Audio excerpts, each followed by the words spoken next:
আসসালামু আলাইকুম। Global multimedia and computer training সেন্টারের পক্ষ থেকে আমি মোহাম্মদ রুবেল আজ আপনাদের মাঝে মাইক্রোসফট এক্সেল নিয়ে কিছু কথা বলবো। যারা বিগিনার, আশা করি আমার এই ভিডিওটি দেখলে, আমার এই ধারাবাহিক ভিডিওটি দেখলে আর কোনো সমস্যা থাকার কথা না। একজন বিগিনারও সেটা অ্যাডভান্স লেভেলে চলে যেতে পারবে। তো কথা না বাড়িয়ে আমি আমার কাজে আসছি। তো কাজে আসার আগে একটা কথা বলতে চাই যে আমার ইউটিউব চ্যানেলটিকে সাবস্ক্রাইব করবেন এবং পাশে থাকা বেল আইকনটি ক্লিক করে দেবেন। এখন এক্সেল, মাইক্রোসফট এক্সেল 2007, 2013, 2010, 2016, 2019 যে যেটা ব্যবহার করেন সবই মোটামুটি এক, কিন্তু সময় অনুযায়ী এক একটা একটু আপডেট হয়েছে, এই আর কি। তো আমি 2007 ব্যবহার করছি। মোটামুটি অন্যান্যদের থেকে 2007টা একটু সহজ আর কি।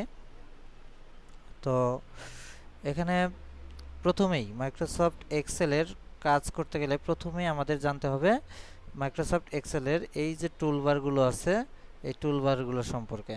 যদি আমরা এই টুলবারগুলো সম্পর্কে ধারণা রাখতে পারি তাহলে আমরা মাইক্রোসফট এক্সেলের সকল কাজই করতে পারবো। আজকের পর্বে আমরা শুধু এই টুলবারগুলোর হোম, ইনসার্ট, পেজ লেআউট এই তিনটা বিষয় জানবো। তো প্রথমে আসি হোমে।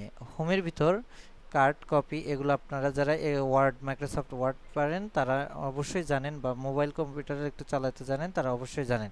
কাট হচ্ছে কোনো কিছুকে কেটে নেওয়া, কপি হচ্ছে কোনো কিছুকে রেখে ওখান থেকে কিছু সিলেক্ট করে নেওয়া, যে এই জিনিসটা আমরা নিব।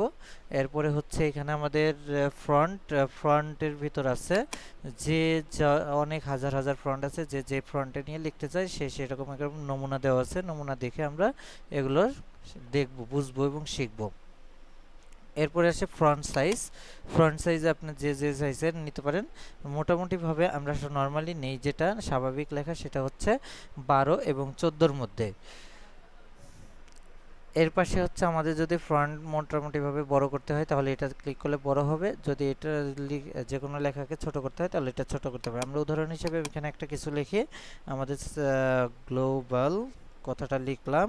এই লেখাটাকে আমি যদি বড় করতে চাই তাহলে এই যে আমরা এখানে ক্লিক করব, বড় হয়ে গেল। আর যদি ছোট করতে চাই তাহলে এখানে ক্লিক করলে ছোট হয়ে গেল। সাথে সাথে দেখেন এই ফ্রন্ট সাইজটাও ছোট হচ্ছে। আবার যদি আমরা চাই এখান থেকে ফ্রন্টটা চেঞ্জ করব তাহলে তাও আমরা করতে পারি। আমাদের যেহেতু দেখা যাচ্ছে না, আমরা এটাকে কন্ট্রোল এক্স দিয়ে কাট করে এইদিকে বসাই দিই যেন আমরা সহজে দেখতে পাই। এখানে আমরা অ্যারো চিহ্ন চাপ দিয়ে দেখতেছি কি হয়। দেখেন এক একটা চেঞ্জ হচ্ছে কীরকম,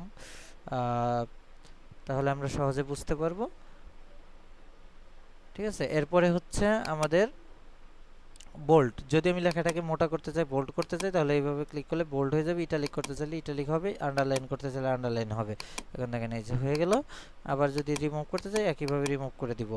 আবার যদি আমাদের মনে হয় যে না দুইটা আন্ডারলাইন করব, এখানে ডাবল আন্ডারলাইন আছে, ডাবল আন্ডারলাইন হয়ে যাবে। আবার যদি রিমুভ করি রিমুভ হয়ে যাবে। এরপরে আসি হচ্ছে আমাদের সবচেয়ে বেশি যেটা দরকার হয়, আমাদের অনেক সময় বক্স করতে হয়, টেবিল বক্স করতে হয়, যেটা করতে হয় এখান থেকে আমরা করতে পারবো। এখানে যদি আমি অল বর্ডার দিই তাহলে আমরা কয়েকটা ঘর সিলেক্ট করলে এখান থেকে যদি আমরা একটা বর্ডার দিই তাহলে দেখেন একটা হবে। যদি আমরা এটাকে এইভাবে না দিয়ে টপ বর্ডার মানে কি উপরের দাগ হবে, তাহলে যে শুধু উপরেই দাগ হবে। আবার যদি উপরে না দিয়ে আমরা যদি দিই, আমরা সাধারণত হচ্ছে অল বর্ডার দিই। নো বর্ডার দিলে কোনো দাগ হবে না, অল বর্ডার দিলাম। অল বর্ডারের সবগুলো ঘরই আলাদা আলাদা দাগ হবে। আবার যদি আমরা এটাকে চেঞ্জ করি ঠিক বর্ডার, শুধুমাত্র বাইরের সাইডটার বর্ডারটা দেখা যাবে, আর কোনো বর্ডার হবে না। এই যে ঠিক আছে, এই ভিতরে যে আমাদের রেখা আগে থেকে আছে এই জিনিসগুলো আমাদের কিন্তু প্রিন্টের সময় এটা থাকবে না। আমাদের এই যে এখন যে বর্ডারগুলো দিচ্ছি এগুলাই শুধু থাকবে। তো আমরা এরপরে এখানে আমরা নো বর্ডার দিলাম। নো বর্ডার দিলে কন্ট্রোল জেড দিয়ে আমরা এখান থেকে নো বর্ডার দিই। নো বর্ডার দিলে চলে গেল, বর্ডারটা চলে গেল। এরপরে আসি হচ্ছে আমাদের অ্যালাইনমেন্ট। বা আমরা লেখার কালার আসি, লেখার কালারটা যদি আমি এখানে হাইলাইটস করতে চাই তাহলে আমরা এখান থেকে সরাসরি হাইলাইটস করতে পারবো, যেমন এই যে হাইলাইটস হয়ে গেল। আবার যদি আমি হাইলাইটস রিমুভ করতে চাই এটা করতে পারবো। আবার যদি আমি চেঞ্জ করতে চাই তাহলে আমি যে কোনো কালার এখান থেকে নিতে পারবো। যদি এই কালারও আমার পছন্দ না হয় তাহলে মোর কালার থেকে আমি যে কোনো কালার চয়েস করতে পারবো। এরপরে হচ্ছে ফ্রন্ট কালার। ফ্রন্ট কালারটা আমরা যে কোনো কালার নিতে পারবো। এখানে আমি ধরলাম সাদা নিব, সাদা নিলে বোঝা যাচ্ছে না, তাহলে আমি অন্য কালার একটা নিই, নিলাম, দেখেন কালারটা চেঞ্জ হয়ে গেছে। আবার যদি আমি লাল নেই, এখান থেকে আমি লাল নিলে আরেকটু ক্লিয়ার বুঝবেন, এই যে দেখেন, ঠিক আছে। এরপরে হচ্ছে অ্যালাইনমেন্ট। অ্যালাইনমেন্টগুলো আমাদের বুঝতে হবে। এখানে হচ্ছে টপ অফ বটম, এটা হচ্ছে মিডল অফ বটম, আর এটা হচ্ছে লেট অফ বটম, অর্থাৎ নিচে। আর এখানে হচ্ছে লেফট সাইড, এটা মিডল সাইড, এটা হচ্ছে রাইট সাইড, রাইটস অ্যালাইন। এরপরে আসি হচ্ছে মার্জিন সেন্টার। যদি আমার কোন দুই তিনটা ঘর একসাথে একটা ঘর বানানোর চিন্তা থাকে তাহলে আমরা মার্জিন সেন্টার করব, অবশ্যই এটা আমাদের ঘর হয়ে যাবে। আবার যদি আমরা এটাকে বলি যে না এখানে আমরা মার্জিন সেন্টার করব না, রিমুভ করে দিব, অটোমেটিক হয়ে যাবে। এখন যদি আমরা এখানে কোনো ঘরটাকে আমি যদি আরও কিছু লিখি, এখানে যদি আরও কিছু লিখি, যেমন কিছু একটা লিখলাম, এখানে আমি এটাকে আবার ক্লিক করলাম, র্যাপ টেক্সট দিলাম, নিচে নিচে চলে আসলো। এরপরে আসি ইনসার্ট ফরম্যাটিং। এটা যখন আমরা টেবিল করব তখন আমাদের কাজে লাগবে, এখন আমাদের কোনো কাজে আসবে না।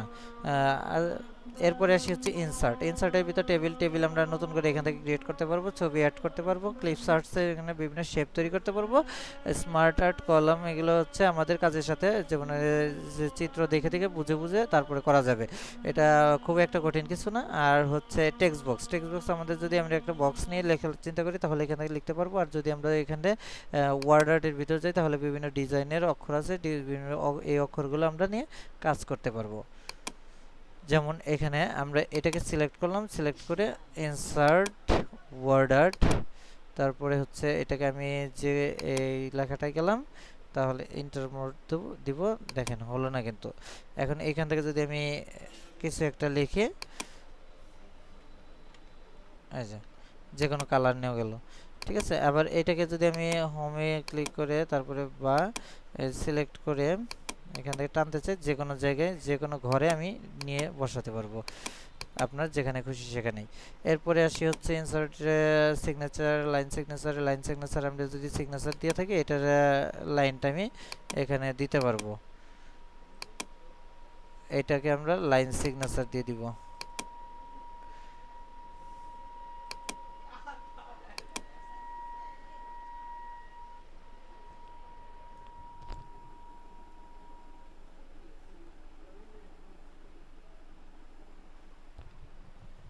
আচ্ছা, এরপর আসি এখানে সিম্বল আছে, কিছু সিম্বল আছে, আমরা সিম্বল নিতে পারবো। যেখানে আমরা সিগনেচার লাইন দিয়েছিলাম, সিগনেচার লাইন আসছে, আমি এখানে যা খুশি তাই লিখতে পারবো, লেখার পরে সিগনেচার দিয়ে লাইন দিয়ে দিতে পারবো। এরপরে হচ্ছে সিম্বল থেকে আমি যে কোনো কিছু নিতে পারবো, যেমন আমি ঘরে আমি যে এখানে আমাদের অনেক কিছু আছে, অনেক ভগ্নাংশ আছে, চিহ্ন আছে, সিম্বল আছে, এই সিম্বলগুলো আমরা নিতে পারবো। এছাড়া এখানে বেসিকের কিছু অপশন আছে, এই অপশনগুলো আমরা এখান থেকে নিতে পারবো। ইনসার্ট দিলে আমাদের যে কোনো, যেমন আলফা নিব, আলফা ইনসার্ট দিলে এই যে এখানে আলফা চলে আসছে, দেখেন আপনারা এই যে। এরপরে আসি হচ্ছে পেজ লেআউট। পেজ লেআউটটা হচ্ছে আমরা কোন পেজ নিব, কেমন পেজ নিব, এই পেজ সাইজগুলো ঠিক করা, অর্থাৎ মার্জিন। প্রথমে মার্জিন হচ্ছে আমরা সবসময় নর্মাল অথবা ন্যারো নিব। নর্মাল অথবা ন্যারো, নর্মালটা হচ্ছে 0.75 ইঞ্চি টপ, এখানে মাপগুলো দেওয়া আছে, 0.7 ইঞ্চি লেফট, 0.7 ইঞ্চি রাইট, বটম হচ্ছে 0.75, হেডার 0.3 ইঞ্চি, 0.3 ইঞ্চি। আর ন্যারোতে আছে সেম একইভাবে, শুধু একটু মাপটা কমানো। ওরিয়েন্টেশনটা হচ্ছে পেজটাকে আমি সোজা নিব না পাতালে নিব, এই হিসাবটা আছে এখানে। এখানে যদি আমি পেজটাকে সোজা নিই তাহলে এরকম দিব, আর যদি ওরিয়েন্টেশন ল্যান্ডস্কেপ করি তাহলে পাতালে হয়ে যাবে, এই আর কি। আর এই যে এখানে দেখেন বর্ডার একটা চলে আসছে, এটা হচ্ছে প্রিন্ট এরিয়া। প্রিন্ট এরিয়া যদি শো করি তাহলে এই প্রিন্ট এরিয়াটা দেখা যাবে, যদি রিমুভ করি তাহলে এটা দেখা যাবে না। এরপরে হচ্ছে ব্যাকগ্রাউন্ডে যদি আমি কোনো ডিজাইন করতে চাই বা কোনো ছবি দিতে চাই তাহলে এখান থেকে আমরা দিতে পারবো। এর মোটামুটি এছাড়া আর কোনো কাজ নাই এখানে। এরপরে হচ্ছে এখানে ফর্মুলা, বিভিন্ন ফর্মুলা থাকে, ফর্মুলাগুলো আমরা ধীরে ধীরে শিখতে পারবো ভবিষ্যতে। আজকের ভিডিও এই পর্যন্তই। সকলে আমার চ্যানেলটিকে সাবস্ক্রাইব করবেন। এবং পাশে থাকা বেল আইকনটি চেপে দিবেন। ধন্যবাদ সবাইকে। আসসালামু আলাইকুম।